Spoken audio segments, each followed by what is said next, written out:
Across the Wide and Lonesome Prairie, The Oregon Trail Diary of Hattie Campbell, 1847, by Christiana Gregory. Sandy Creek. Here the trail splits. Tall Joe said there's a shortcut heading north that'll save 7 days, but it's 50 miles of desert, no trees, no water or grass for the animals. The days are blistering hot. The only time to travel is after sundown when it's cooler. Or, he said, the safest is to swing southwest down to Fort Bridger. It'll take longer, but it skirts the Wyoming desert. Our family had a discussion. Pa agreed we'd go with Tall Joe the safest way, on account of Aunt June might have her baby any day now. Both Ma and Mrs. Anderson begged for the safe route. They're afraid of being stranded in the middle of nowhere and of watching the children die from thirst. After supper, 8 families pulled out, heading north across the desert, across the sublet cutoff, maybe to reach Oregon a week earlier than the rest of us. We no longer see buffalo or their droppings. Tall Joe says the herds have gone north, and with them, the Indians. I'm somewhat pleased we may not run into them again, though it's true they haven't bothered us. Later. Jake hit Benny with a stick because, he says, Benny threw sand at him. I scolded them both and made them walk the rest of the afternoon with me. Sometimes I wish they were grown up. Early July. After dark, I walked beyond camp, around the circle to the Kenker's wagon. A lantern lit the inside, so I stood back in the shadows to see what I could see. The mister was sound asleep. Matter of fact, he was snoring loud, but Mrs. Kenker was busy with something in her lap. I stepped closer. She had Benny's blue sweater. She was click as you please, unraveling the sleeves and rolling the yarn into a ball. I wanted to grab her by the throat. When did she steal Benny's sweater, and why? I must tell Ma, even if she won't believe me. I hurried away to find her. At the edge of the camp, I saw Pepper's little wagon. The curtains were closed, and lamplight from inside made it glow like a small, cozy lantern. I feel jealous that she has a husband, and I have no one yet. How I wish she and I could watch the stars together and talk like we did at the first of our journey. I missed her and felt more lonely than ever. Evening, Hattie, a voice said from the darkness. Who's there? I asked. Come sit with us, honey. There on a blanket was Mr. and Mrs. Big, leaning against their wagon wheel. We was just enjoying the sky. Why, you're out here by yourself, Hattie? I sat with them, pulling my knees up inside my skirt for warmth as there was a cold breeze. We were facing west. A smear of pink just above the horizon was all that was left of the sunset. Behind us, inside the circle, was campfires and singing. Folks were warming up for a dance. After some moments, I spilled about the story about Mrs. Kenker, starting with Ma's silver spoon. They listened. Finally, Mr. Big said, That poor woman.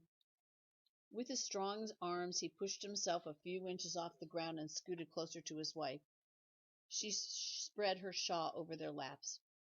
Hattie, she said, the Kinkers were our neighbors back in Elm Creek, Missouri. There's something you need to know about them. Mrs. Big then told me that a few days before the families from Elm Creek planned to set out for Oregon, the Kinkers' house caught fire and burned to the ground. Everything was lost, all their supplies and belongings, everything. But worst of all, their 2 grown sons died. These sons were going to drive their wagon west and help them start a new life. It ain't right for her to steal, Hattie, but maybe she does because she's so full of grief and empty inside. For several minutes there was silence. The sound of crickets seemed so loud I was relieved when Mrs. Big spoke again. Hattie, dear, we need you to think very carefully how to handle this. Let's give it a few days before deciding what to do. When I walked past the campfire back to my wagon, I began to feel better for having told my story to a grown-up, so I'll not upset Ma about it. But now I feel mixed up about the Kankers. July 7th, Wednesday, Fort Bridger. This is as busy as Fort Laramie, but not as many Indians. Tall Joe pointed out 2 mountain men who were stretching beaver pelts onto circular frames. That one fellow with the knife is Kit Carson, the scout who helped find a trail to Oregon, and that fellow, that's Jim Bridger himself. Tall Joe lifted his hat in greeting when the 2 saw him. Bridger started this trading post to help emigrants. That's why it's outfitted with a blacksmith, horses, plenty of provisions, you name it. He's the first white man to see that godforsaken Salt Lake where Brigham Young is headed, the scoundrel. Tall Joe blew his nose into his hand, then wiped his fingers on his pants. He said, Jim Bridger has got a map of the entire western continent stored in his brain. Every river, mountain, and tree stump practically. We camped 2 days here, outside the log walls. There are tears now among the women because here is where the trail splits for good. About 30 families are heading south to California, while the rest of us are going northwest for Oregon. Many friendships were made over the past 3 months, close friendships. I'm relieved that Pepper and I don't have to say goodbye to each other. Also Mrs. Big, for I've grown very fond of her. Aside from Aunt June, she's my favorite lady friend. Fort Bridger is also where we part ways with the Mormons. Hooray, good riddance, said Tall Joe. I watched a colored fellow named Green Flake climb into his wagon and take the reins. He waved at me and smiled. Then they were gone. Pa says that next year many of the wives and children will follow. Jim Bridger has an Indian wife. I saw her with some other squaws on the sunny side of the fort staking down deer hides to skin. She was pretty and very young, about my age, I think. I wanted to talk to her but didn't know what to say, so instead I waved howdy. She looked down at her lap. Maybe she's shy.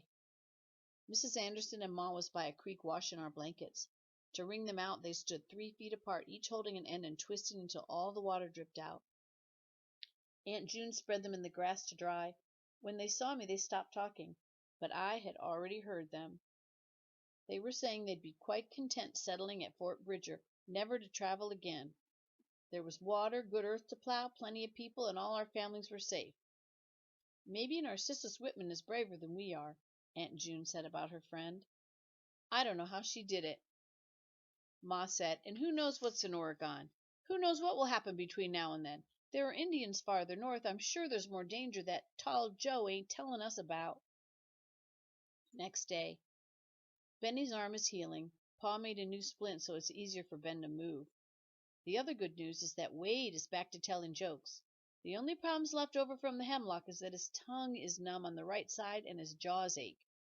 Tall Joe says he probably didn't eat very much of it, but Ma says it's a miracle from God. That's all there is to it, a miracle. Mrs. Big called me over this morning before we pulled out from Fort Bridger. As she folded their blankets into a crate, she said, Hattie, Mr. Big's cart is missing. Someone took it in the night. At noon, I helped Mrs. Big make a search of camp. She is so large that her steps are slow. The first wagon we went to was the Kinkers. I don't know what you're talking about, Mrs. Kinker said, and how dare you accuse us? We're just poor old people. Besides, I'm not feeling well, neither is my husband. Maybe everyone would like it if we just plumb keeled over and died before we get to Oregon. Maybe you'd be happy then. Mrs. Big held up her hand. That's enough, she said. Go back to your nap, Mrs. Kinker. Sorry to bother you. When we were out of hearing distance, I said, if Mrs. Kinker's so innocent, why did she make excuses for herself, and why ain't she upset to hear someone stole Mr. Big's cart? Hattie, if she's a thief, then soon enough she'll make a mistake, and folks will find her out. It's not like she can leave town or hide. Mrs. Big rested a heavy hand on my shoulder. Be patient, honey. Afternoon. After a long pull up a creek called the Muddy, we've come to the Bear River. There's a beautiful campsite with a trail coming in from the right. A piece of paper was nailed to a tree. Tall Joe read it first, then passed it around. They made it, folks, he shouted. The other wagon made it across the desert in just a few days ahead of us, seems like. Cheers went up. Our horses, mules, oxen, and cattle are grazing along the broad river bottom. It's the most peaceful sight. Groups of men are fishing or sitting in the sun or exploring the meadows.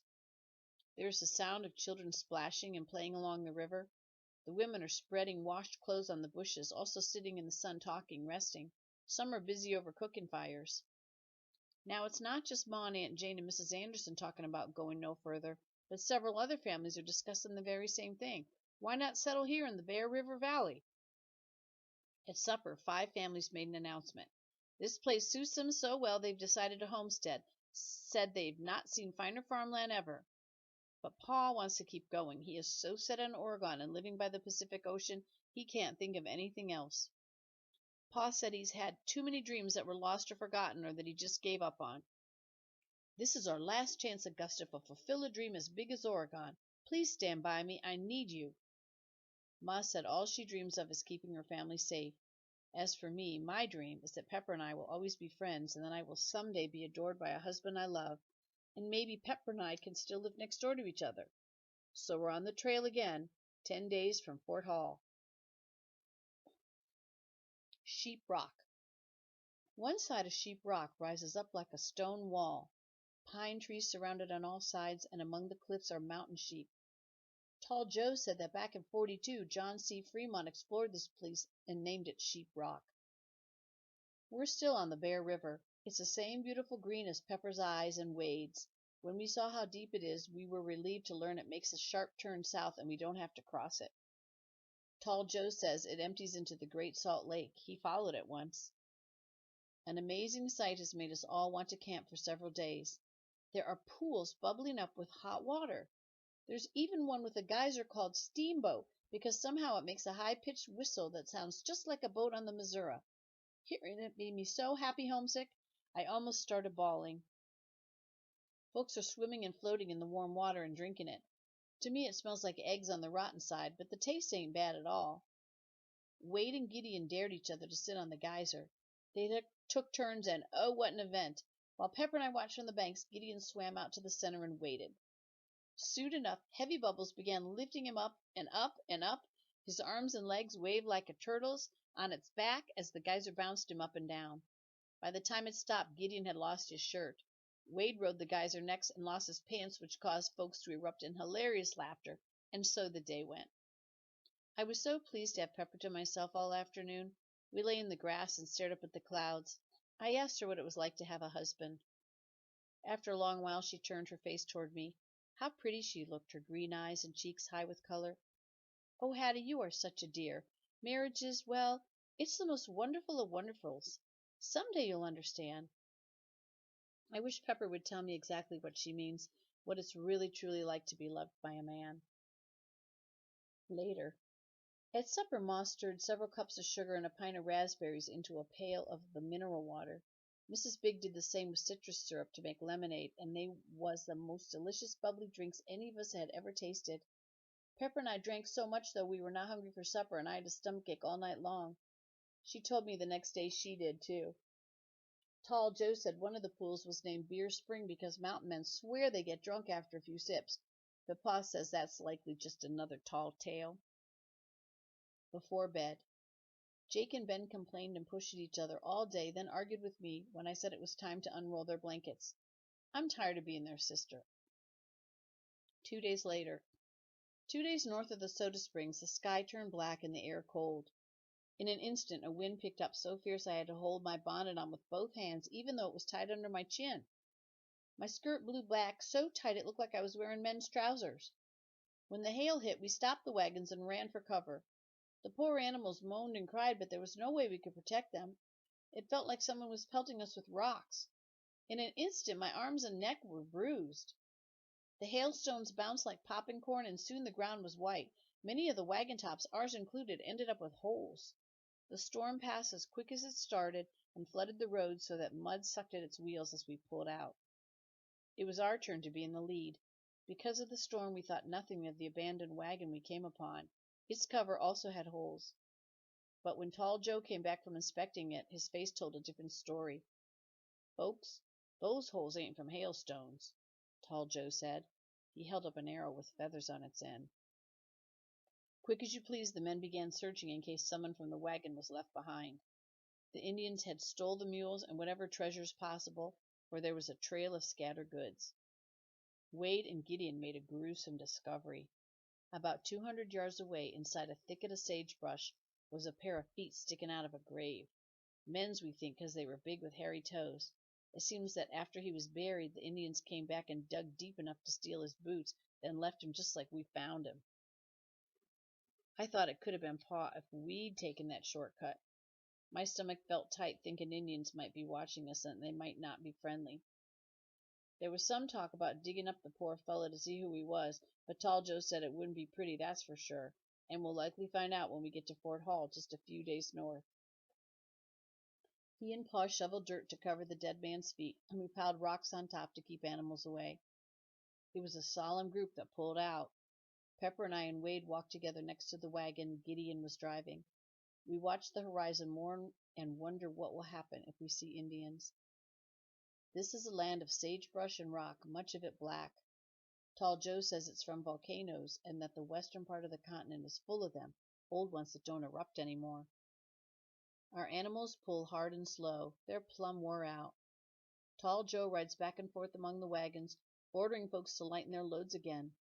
Some families pile belongings neatly to the side of the trail, others heave things out, letting them land wherever. I keep my eye on Mrs. Kenker, but she has not thrown anything away. 2 of her oxen dropped dead yesterday, 1 today, so now there are 3 pulling. Tall Joe warned her again. "We'll leave you behind, madam, you and your junk and your husband. Better start tossing." Every day there are at least 2 animals to butcher, either cows, horses, or oxen. What meat we don't eat the women cut into strips for jerky. We hang them from the hoops inside our wagons, and the dry air toughens them pretty quick. The layers of dust seem to keep the flies and yellow jackets away. Fort Hall. Aunt June was excited to see this trading post because Narcissa Whitman had been there and wrote to her about it.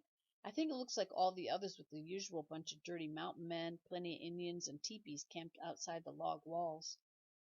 Pepper and I wonder if they're the same Indians that ambushed the wagons in front of us. I try not to look at them all with hatred, but it's hard not to when I think they could hurt us and women and babies and families like ours. We set up camp on the west side of the fort near a creek. Tall Joe brought us news after he talked with the men in charge. Seems the other wagons made it across the desert all right, but one of the young men stepped on a rattlesnake when he wandered into some brush. The bite is above his knee, and now the poison has spread so that his entire leg is black. His fever is high. When Tall Joe told us his name, I remembered him to be one of the young men that raced us across the Platte, a loud fellow but nice. For some reason this news made me so sick at heart I just sat on the bank staring at the water. What next? I thought. First it was the little twins that got lost picking berries. We still don't know if they was ever found. Then it was hemlock that killed poor Cassia and Wade's friends. Then there was the boy who fell off his parents' wagon. The mother who died by Chimney Rock. Suddenly my chest felt so heavy I burst out crying. Who'll be next, Mama? Will Aunt June have her baby without bleeding to death? I'm tired of being brave and tired of being dirty.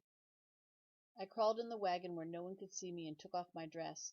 My bare white arms are bruised from the hailstones, and there are many tiny scabs from mosquito bites. My wrists and hands are dry and cracked. What boy will ever think me nice to look at? Among the flour bags I found my satchel and the spare dress still tucked inside. I unfolded it, pulled it over my head, then tied the starch ribbon around my waist. Even though Ma said it's not to be worn until Oregon, I do not care. I want to feel pretty now. Next I undid my braid and brushed my hair 100 strokes until at last it seemed the dust was out. For near an hour I tried to twist it on top of my head like Ma does, but could not figure out how, so for now we'll settle for a long braid. Later. When Ma saw me wearing my clean dress, she opened her mouth to say something, but instead gave me a slow smile. She opened her arms for me, then whispered, "How lovely you look, Hattie." We stayed at Fort Hall 2 days. It'll be a long time before we see civilization, so the men got extra parts to fix the wheels that most certainly will shrink and break in the dry air. This has been a problem since we left the Platte, many broken wheels. It has been tiresome to watch so many repairs that I just have not bothered to describe them. The young man bitten by the rattlesnake died the evening before we pulled out. His family is devastated, but there is no time to mourn over his grave. Tall Joe says we must be going. Summer's almost over. Next day. We're heading west along the Snake River and shall do so for about 300 miles. I have never seen such a torrent of wild water. The river is far below us, running between black canyon walls that twist sharp here and there. Even though we're in sight of so much water, getting down to it is another matter. Forgot to mention, back at Fort Hall, Pa and some of the other men found enough scraps to build a cart for Mr. Big. The wheels are such that Mr. Big can roll them with his arms and get around on his own. He invited Benny to sit on his lap for a ride, and away they went, bumping through the sagebrush around the outside of the wagon twice. I am taking care not to scratch my arms so they won't bleed and ruin my sleeves. Aunt June gave me one of her prettiest aprons to wear over my dress. It is blue with 2 pockets and a ruffled hem.